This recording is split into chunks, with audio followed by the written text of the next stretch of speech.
It began as a perfect Las Vegas night. A sold-out country music festival, warm desert air, and the skyline glowing over the Strip. And then, the night was shattered. Just be advised, it is automatic fire. Fully automatic fire from an elevated position. Take cover.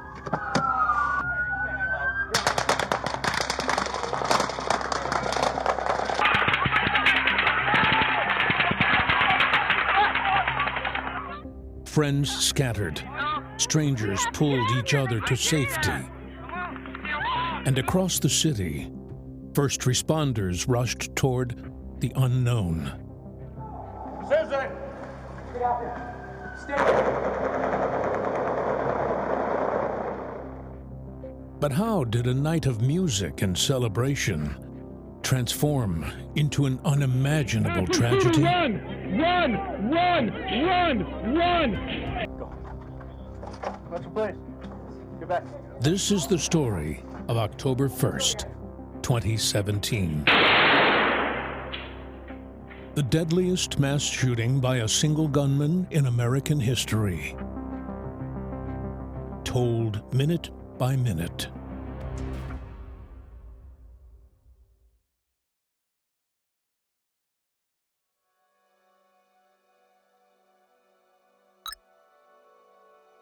Las Vegas rises from the Nevada desert like a mirage. An oasis of glass, neon, and noise. Lights pulse in every direction. Marquees promise jackpots and sold-out shows. And the streets hum with a steady current of taxis, limousines, and tourists. The casinos never close. Music leaks from open doors into the night, mingling with the distant roar of traffic and the low thrum of bass from rooftop clubs. It's a city built to keep the party going long after the sun comes up. This weekend will be no different. The Strip readies itself for another wave of tourists, concerts, and late-night crowds. In a few days, the Route 91 Harvest Festival will take over the streets below, with performances from Eric Church, Sam Hunt, and Jason Aldean. The stage framed by the lights of the Mandalay Bay. That same day, a man named Stephen Paddock arrives in town. He checks into the Mandalay Bay Hotel, room 32-135, a corner suite with a commanding view of the festival grounds. The windows stretch wall to wall, floor to ceiling.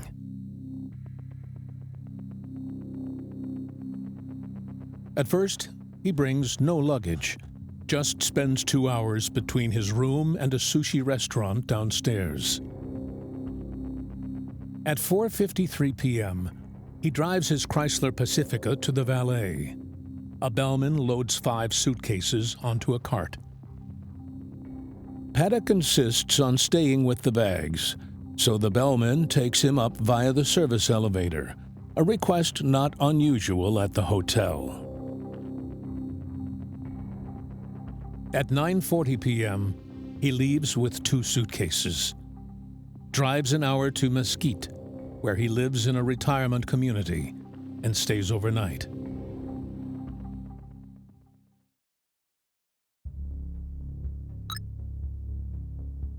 The next evening, he returns to Vegas, stopping first at the Ogden, a downtown condominium complex where he has also rented rooms for the week. He'd checked in there the previous Friday during the Life is Beautiful festival, after searching online for its lineup and expected attendance. In the days that followed, his searches turned to the Mandalay Bay, the Route 91 Harvest Festival, and police tactics, including the question, do police use explosives?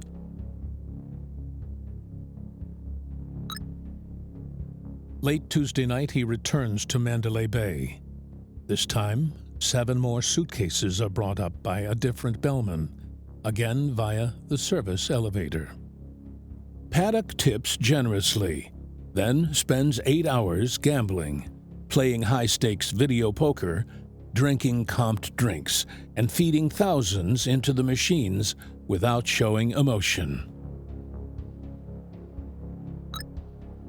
The following night, the pattern repeats. More trips, more luggage.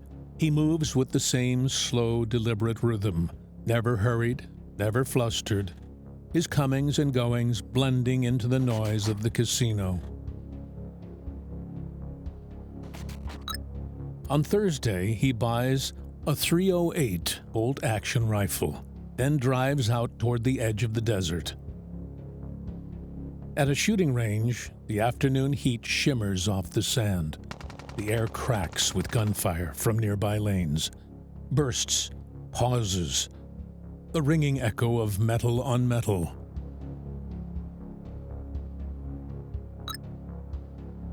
Friday, the Route 91 festival opens.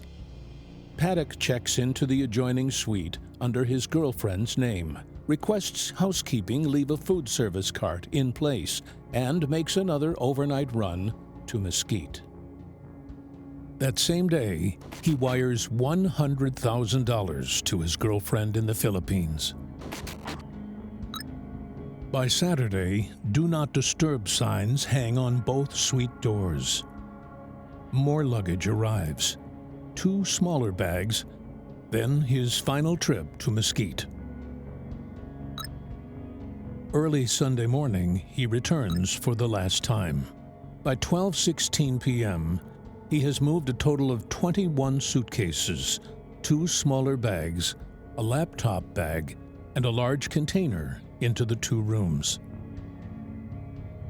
He plants a hallway camera on the food cart, opens and locks the adjoining doors repeatedly, and makes quiet adjustments to the space, moving furniture, blocking doors. From his windows, the entire festival grounds are in clear view. At 9:36 p.m., he locks the deadbolt to one room for the last time. 4 minutes later, Jason Aldean takes the stage. Paddock turns the other deadbolt, sealing himself inside. It's the final act of isolation. From here, in the darkened room, he takes up his position at a smashed window, settling behind the scope of his rifle. Below him, thousands of people sing and sway, unaware that they have stepped into his crosshairs. On the surface, nothing drew attention, but each detail had been part of something larger, a plan no one could yet see.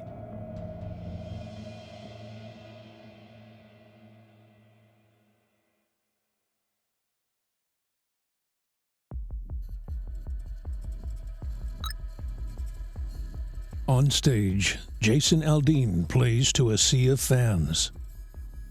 His voice carries over the crowd, more than 20,000 fans packed shoulder to shoulder.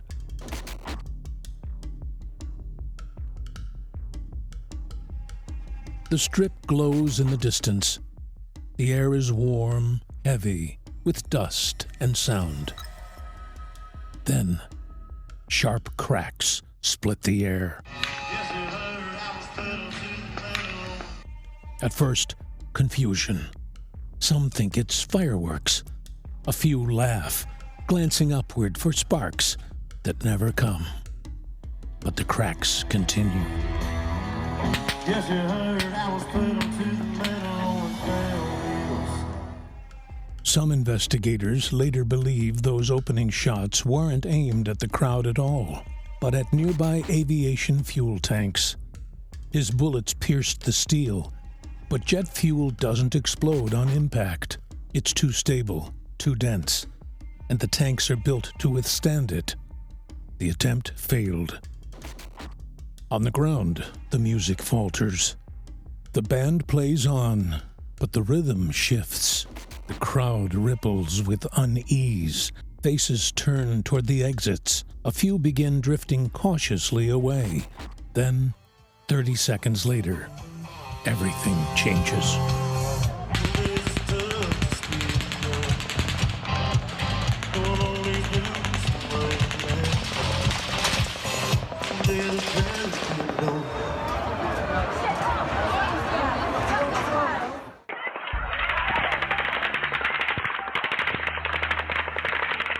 The illusion shatters. The crowd surges. Panic catches like fire. Stage lights flare, illuminating a sea of faces. Fear where there was joy. Chaos where there was calm.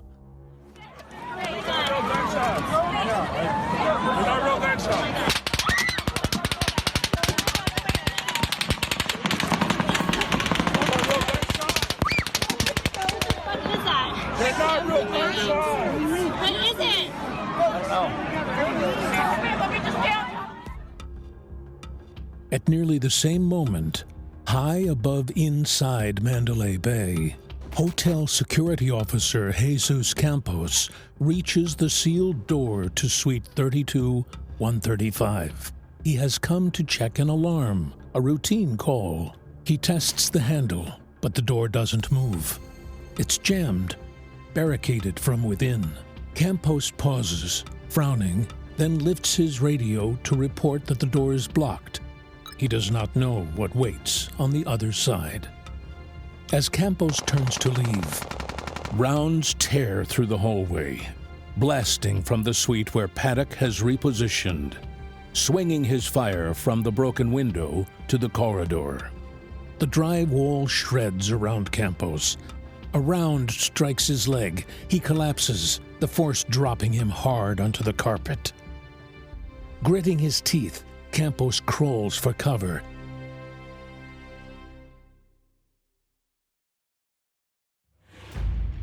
The strip is transformed. Police frequencies ignite. Officers begin converging. Security scrambles. The quiet hotel corridor becomes the front line of war no one saw coming. And still, the gunfire rains down. Paddock's weapon sweeps the front of the stage, the thickest part of the crowd. Bodies collapse in clusters. Go! 17 seconds later, a third burst.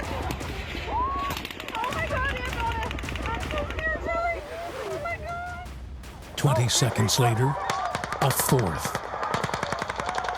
In less than 2 minutes, more than 300 rounds have been poured into the festival grounds. Strangers become medics. Belts tighten into tourniquets. Shirts press against wounds.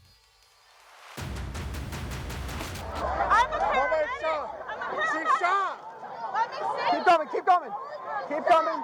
Then, silence. Nearly 1 minute, 50 seconds. A haunting pause. The crowd does not know what it means. Some freeze, waiting for the next eruption. Others seize the moment, breaking for gaps in the fences, sprinting across open ground, dragging the wounded, shielding loved ones. High above, Campos lies wounded, gasping, clutching his leg. Then, a sound. Footsteps. Hotel engineer Stephen Schuck rounds the corner. He was on his way to investigate the barricaded door Campos had called in. Campos shouts a warning. Schuck dives back, the two men pressed against the wall, trapped in the narrow hallway.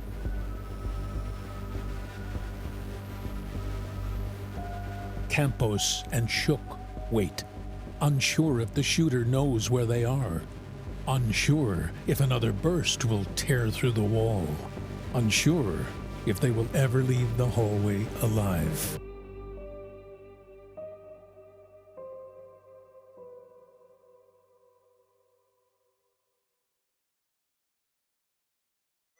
Automatic fire coming from one floor ahead. One floor above us. Possibly 32nd floor, Mandalay Bay. Let's gear up and go in. Wait a minute, tell me here, dude. A patrol car races onto the strip. Its lights cut through the chaos. Officers spill out, weapons drawn. Stop ready. They press themselves against the concrete wall, advancing cautiously toward Mandalay Bay. Every second, bullets crash down from above. They wave desperate concertgoers back into the venue, away from the open line of fire. And then, Paddock shifts. His barrel drops. He sights them.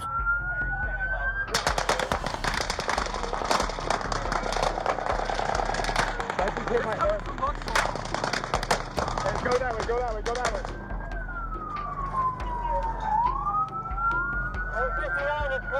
Hey, they're shooting right at us, guys. Everybody stay down. Stay down. Where's it at?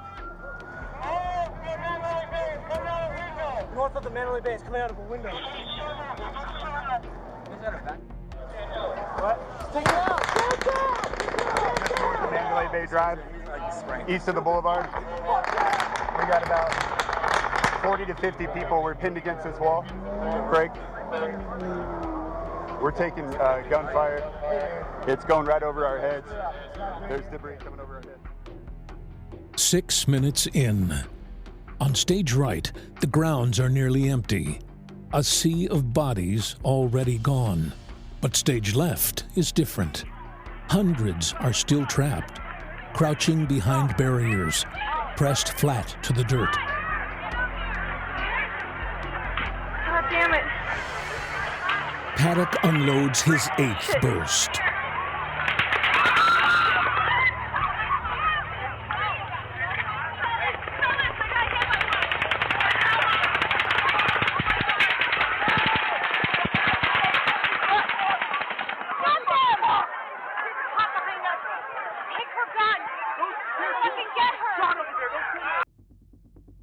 Two officers push inside the Mandalay Bay. They move quickly, searching for security staff who can get them to the 32nd floor. The floor where Jesus Campos and maintenance engineer Stephen Schuck are pinned down. But the hallways are deserted.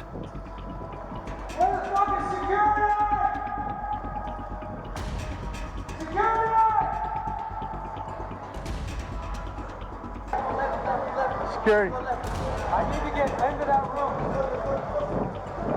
Finally, they find a lone security officer.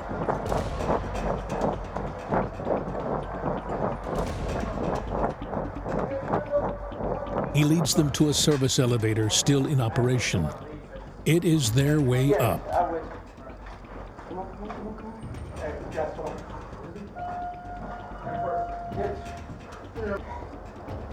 Fuck. I'll meet you guys halfway. I can't fucking breathe.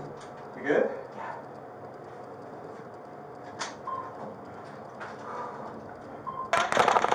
Okay, you guys. But Paddock isn't finished. He answers with a 10th burst. Stay against the wall.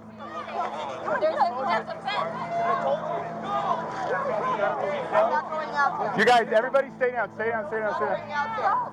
Everybody out! Get out of here! Couples drag each other toward the rear gates. Strangers carry strangers, arms locked around shoulders, slick with blood. The crowd is no longer a crowd. It's a tide, surging, desperate. Run! Run! Run! Run! This way! This way! Don't stop running! Active shooter! Run! An 11th burst, shorter, uneven. The rhythm falters as if his weapons are tiring. Go! Don't stop running! Active shooter! Go! 10:15 p.m. A 12th and final burst. No more than 50 rounds. Slower now. A stuttering cough of fire. Then, silence.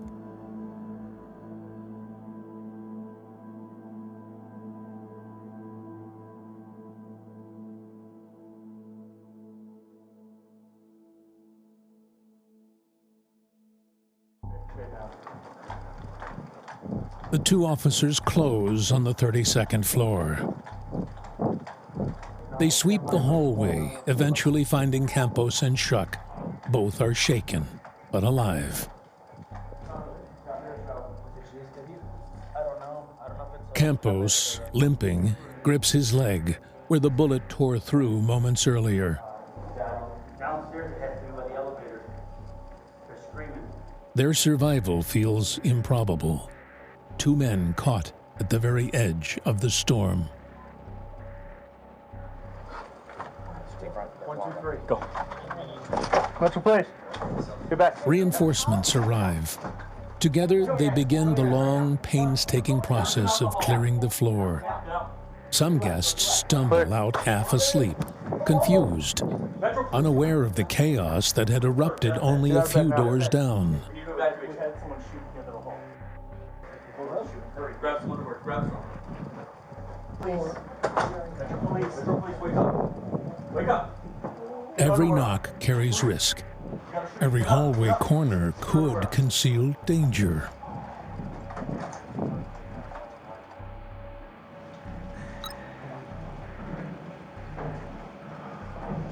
Further down the hall, another tactical unit stacks against the door of Suite 32-135. The command is quiet, tense. They ready the charge.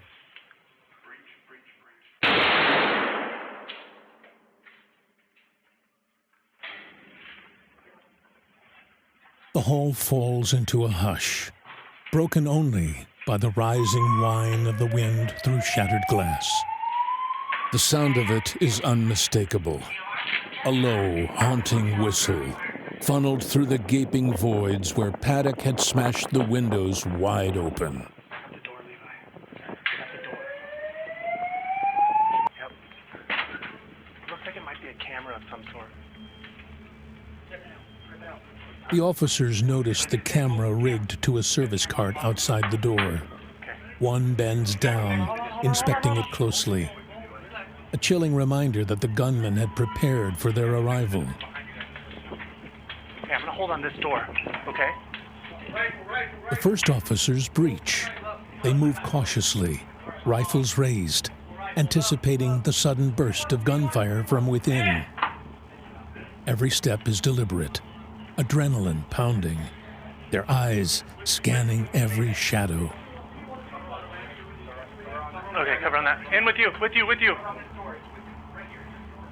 But the room remains silent. No shots, no movement, only the restless moan of wind through broken glass. Inside, an arsenal. Dozens of rifles laid out with precision, scopes, ammunition stacked in neat piles, thousands of rounds, a fortress built in plain sight. And in the center, Stephen Paddock, lifeless. A self-inflicted wound, his final act. In 9 to 11 minutes, he fired more than 1,000 rounds. He killed 58 people that night. 2 more would die from their injuries in the days after. Over 400 struck directly by his bullets. Another 400 injured in the stampede to escape. In all, more than 860 lives torn apart in less than a quarter of an hour. America's deadliest mass shooting. And at first, almost nothing was known about the man behind it. No manifesto, no note, no explanation. A man who, over months, stockpiled rifles and ammunition with methodical patience. And then, from the windows of a luxury suite, unleashed devastation on a crowd of thousands. A plan so meticulous, so carefully timed, that only one question lingers in the silence that followed. Who was Stephen Paddock?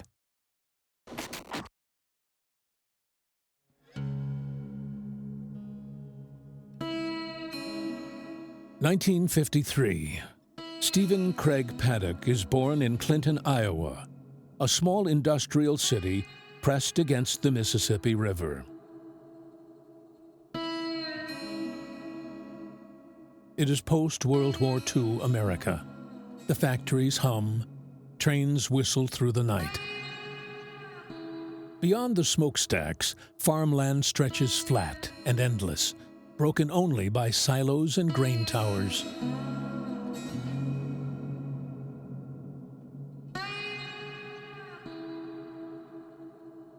Life in Clinton is measured by church gatherings, high school games, and the rhythm of shift work. Neighbors know each other's names. Families hold tight. But beneath the surface, not all lives fit the picture of post-war prosperity. Families on the margins feel the sting of poverty more sharply. Single mothers have few safety nets. Children grow up with the weight of instability on their shoulders. Stephen is the first of 4 brothers. For a brief time, it is a normal childhood. But the Paddock household is already defined by something darker. His father, Benjamin Hoskins Paddock, is no ordinary man. He is a convicted bank robber with a long record, a career criminal whose life runs on the opposite current of the American dream. Stephen is just 7 years old when his father is sentenced to 20 years in federal prison. But even that does not end Benjamin's story. 9 years later, he escapes, vanishes, slips out of custody and disappears into the underworld. The FBI adds him to its 10 most wanted list. Posters declare him psychopathic, armed, and dangerous. And then he is gone. For Stephen and his brothers, the absence is permanent. Their father will never again be part of their lives. Their mother is left alone, raising 4 boys while bouncing from place to place. Arizona, California, always edging toward poverty, never far from collapse. The brothers will later speak of a childhood shaped by anger, a resentment that grew inside them. But Stephen seemed different. He did not lash out. He did not explode. Instead, he withdrew inward, quiet, controlled. He thought in numbers, in details, in rules that could not be bent. By the mid-1970s, he is drawn into the structure of federal service. His first job, a mail carrier for the U.S. Postal Service. The most ordinary of duties, measured in routes and schedules. Later, he shifts into auditing for the Internal Revenue Service. Long days poring over financial records, tracking decimals across pages, navigating the rigid order of tax law. In the 1980s, he moves into defense contracting, still federal work, still inside the machinery of systems and rules. He handles money, paper, logistics. He builds a life within structures designed to keep chaos at bay. And then he walks away. He leaves public service behind and turns to private fortune, real estate, apartment complexes, rental properties, small deals quietly stacked until they form something larger. His empire grows in silence, one acquisition at a time.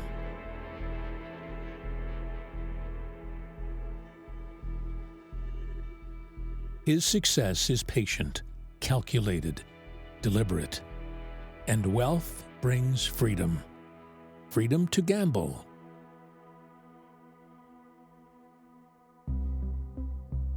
For more than 25 years, casinos become the constant backdrop of Stephen Paddock's life.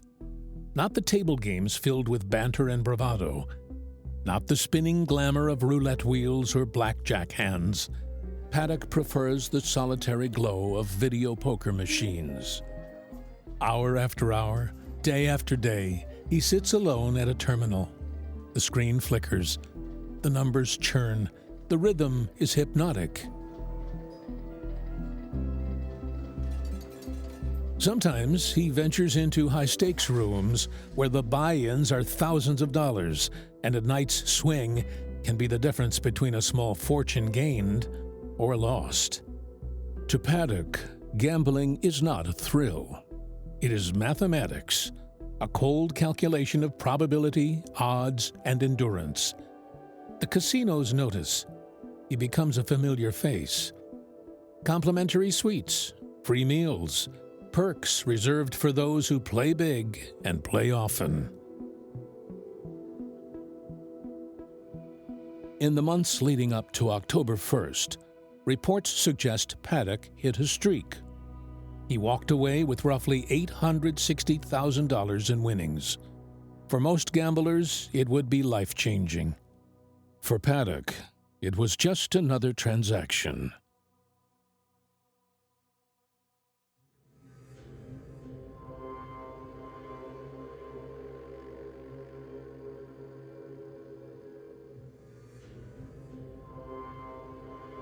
By his 60s, he is living in Mesquite, Nevada, a quiet retirement community 80 miles northeast of Las Vegas. He shares the home with his girlfriend. To neighbors, they are quiet, pleasant enough. He waves politely. He is seen loading his car, sometimes traveling. Conversations are short. There are no loud arguments, no police visits, no signs of trouble at all. The picture is unremarkable. No criminal record, no documented history of violence, no extremist ties, no manifesto, no diary entries. Nothing. From the outside, Stephen Paddock looks like any other retiree, spending his final years in desert comfort, wealthy, private, ordinary. But beneath the stillness was something else. Paddock was not impulsive. He was not reckless.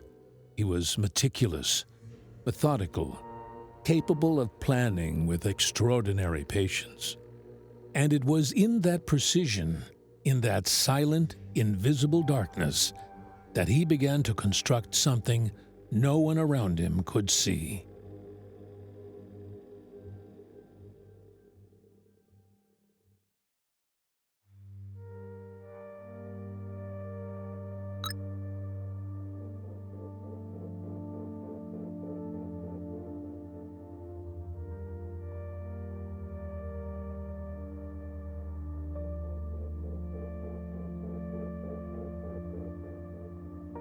Back in Las Vegas, the city is reeling. The Strip, normally buzzing with neon lights, laughter, and music, feels unrecognizably silent.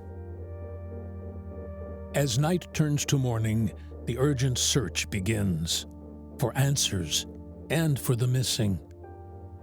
Right now, we know that there is still a massive effort to reunite families with their loved ones. Many people haven't been able to contact them after the shooting, with that number of people injured up to 500, actually over 500 people now. In hospitals and shelters across the city, families begin their search. They walk the halls, scanning faces, clinging to the fragile hope that a loved one might still be found. For some, there is relief. For many others, there is only heartbreak. Among the wounded that night was Curtis Leone, an off-duty police officer. He was hit by gunfire, yet somehow survived. We were just enjoying the music, and I heard a volley of gunfire. And I'm a police officer, and I recognized it as real gunshots. And I looked at her and I said, those sounded like real gunshots. People got up and started running again, and the shots started back up, and we were stuck out in the middle of nowhere, and I couldn't get up, and I could hear the shots flying all around us, and there was nothing we could do, and we just sat there hoping we weren't gonna get killed, if we weren't gonna die. We actually had to put him on a metal barricade, one of the fences that are around, and we put him on that. And at that time, he's extreme amount of pain and trying to lift him around to get him out. So many people helped lift us.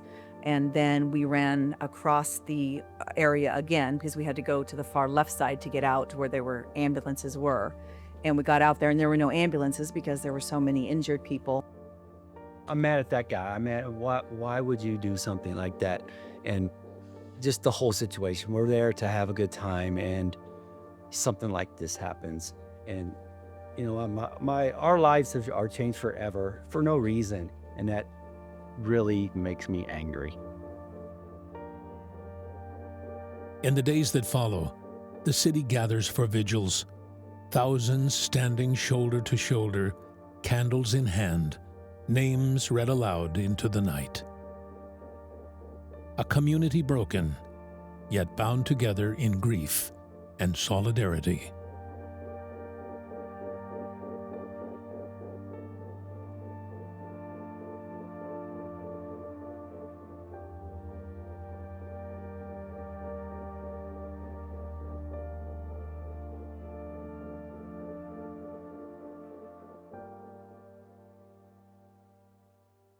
And then the funerals begin.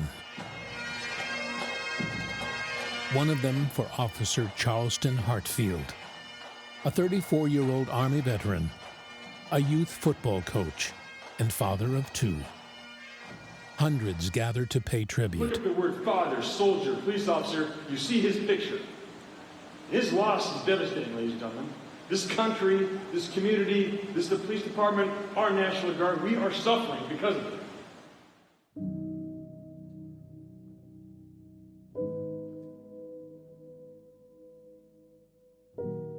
At a press conference, the sheriff's voice is measured, but his eyes reveal the strain. Well, good evening. Obviously, I'm Sheriff Joe Lombardo with Clark County. What we know is Stephen Paddock is a man who spent decades acquiring weapons and ammo and living a secret life, much of which will never be fully understood. He meticulously planned on the worst domestic attack in United States history. It's troublesome that this individual was able to move this amount of gear into a hotel room unassisted. It's troublesome for the amount of stuff that he had at both residences unassisted. There's people that know this individual. There's people that could help us understand this individual. We hope, very much so, to be able to provide concrete information to the public about why this happened, because that's what's on everyone's mind. Because to understand the why helps you deal with the tragedy that we've all faced, and we've all faced it. So, believe me, we want to know why. In the weeks that follow, the investigation begins in earnest. Agents scour hotel security footage, tracking Stephen Paddock's every movement. They reconstruct his purchases, dozens of firearms, thousands of rounds of ammunition, specialized equipment. They study his final days inside the Mandalay Bay, his room transformed into an arsenal overlooking the concert grounds. They interview his girlfriend, who tells them she had no idea what he was planning. She thought he was kind, quiet, generous. His brothers appear on television, emotional and confused. This is what everybody's so scared about right now. When Steve can do this, we are in deep shit. Because there's just nothing there. You find me where someone who's like Steve does this. I hope the hell they find, when they do the autopsy, that there's a tumor in his head or something. Because if they don't, we're all in trouble. Reporters travel to Paddock's home in Mesquite, Nevada. They knock on doors, hoping neighbors might offer clues. Some recall him as polite, if distant, a man who kept mostly to himself. Others remember brief conversations, small talk about the weather or casinos. but nothing that hinted at the darkness ahead. And that's what is very concerning, knowing that every time he would either come home or leave his house, he had to drive right by our house, and to be bringing that much ammunition and firepower in, driving right by, waving to him, is very concerning. You would never expect him to be a person that would do what he did last night. It's hard to even imagine that this happened in our little community. We're used to, just like we were out for a walk just now, but we walked by his house the other day, because that's what you do in this community, and you say hello to people in the community, and you don't necessarily know them, because it is a kind of a snowbird, people kind of in and out kind of community, but everybody's friendly, and you always feel like your neighbor will help you no matter what, whether you know them or not. It's just the kind of community that it is.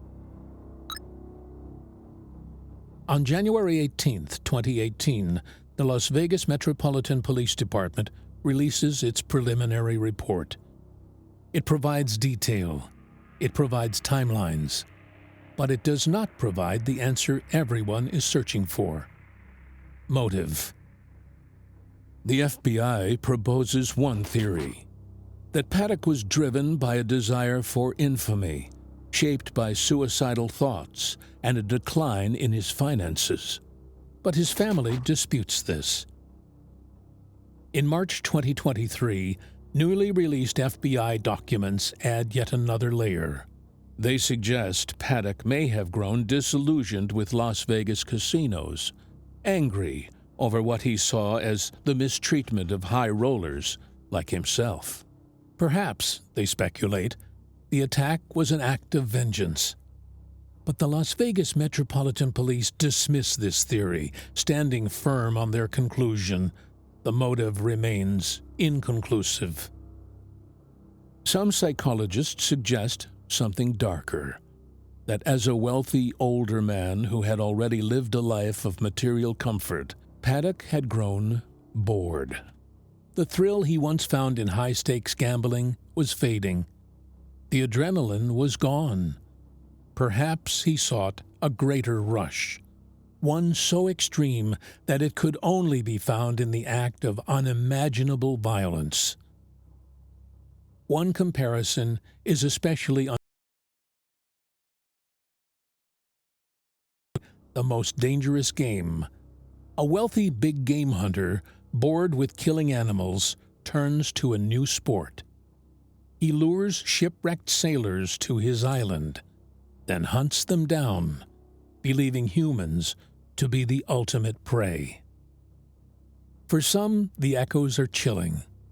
A man with wealth, comfort, and freedom, seeking out the one risk he had never taken before: the killing of human beings. And yet, for all the theories, for all the investigations, the truth remains just out of reach. The final report is released. The case is officially closed. And still, the central question: why Stephen Paddock opened fire on thousands of innocent people remains unanswered. For the survivors, the families, the city of Las Vegas, the mystery lingers like an open wound. What drove him? Why here? Why them?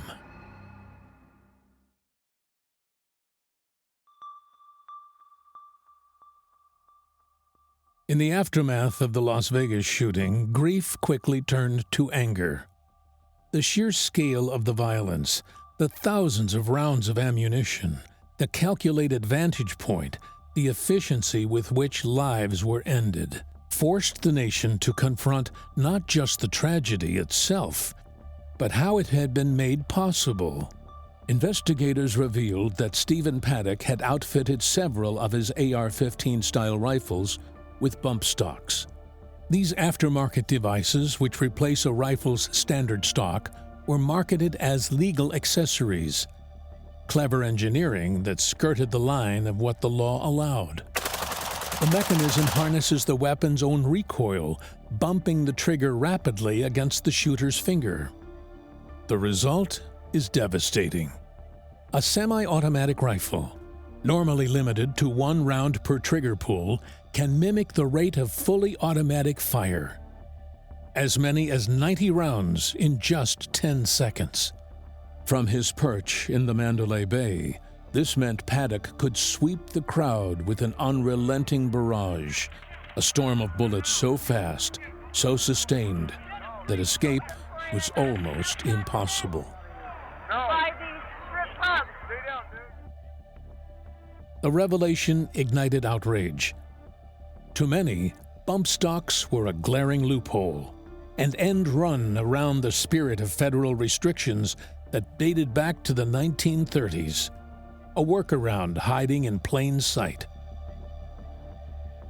To others, however, they were simply another tool for sport shooting, a novelty, a piece of equipment that, by itself, had no moral dimension. Why, they argued, should the actions of one man strip millions of gun owners of their rights? Nico, you're here to buy a rifle today. Correct. Are you not put off by what you've seen in Las Vegas? No, not put off. It's it's not the weapon's fault. It's the person that's holding the weapon, which a lot of people don't understand. They want to blame something else and not take the responsibility of what their actions are. I think they've done too much as it is, you know. You can't, they've made the Constitution, the Second Amendment. I mean, you can't change something that's been enacted for, since 1776. The problem is bad people. I mean, it's a people problem. It's not a gun problem. When do we want it? Now! What do we want? Gun control! When do we want it? Now! What do we want? Gun control! When do we want it? Now! And so, once again, America found itself divided, grappling with the same questions it had faced after so many other mass shootings. Protests filled the streets. Advocates demanded immediate action, carrying signs with the names of the dead. Gun rights groups countered, warning of a slippery slope. If bump stocks were banned, what would come next? Magazines? Rifles themselves? The debate raged in Congress, on cable news, in town halls across the country. And in 2018, legislation was finally passed. Stocks, now officially banned. The Trump administration rolling out the new federal regulation this morning. The devices make it easier to fire rounds from a semi-automatic weapon by harnessing the gun's recoil to bump the trigger faster. For a brief moment, it seemed a line had been drawn. But history would prove that line was fragile. In 2024, after years of legal challenges, the ban was overturned. The courts ruled that the government had exceeded its authority. Bump stocks were once again legal.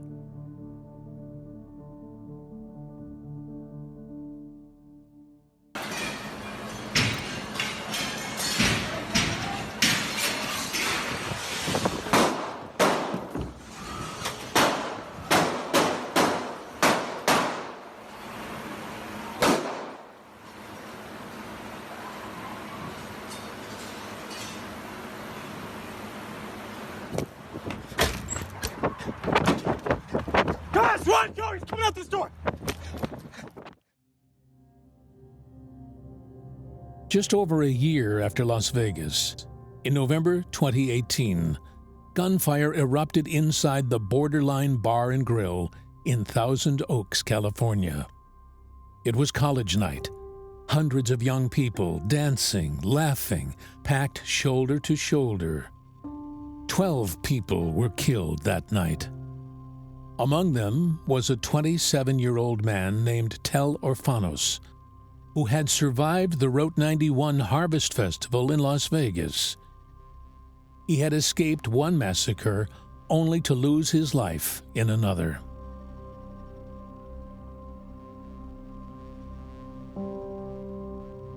The tragedy hit like a cruel echo.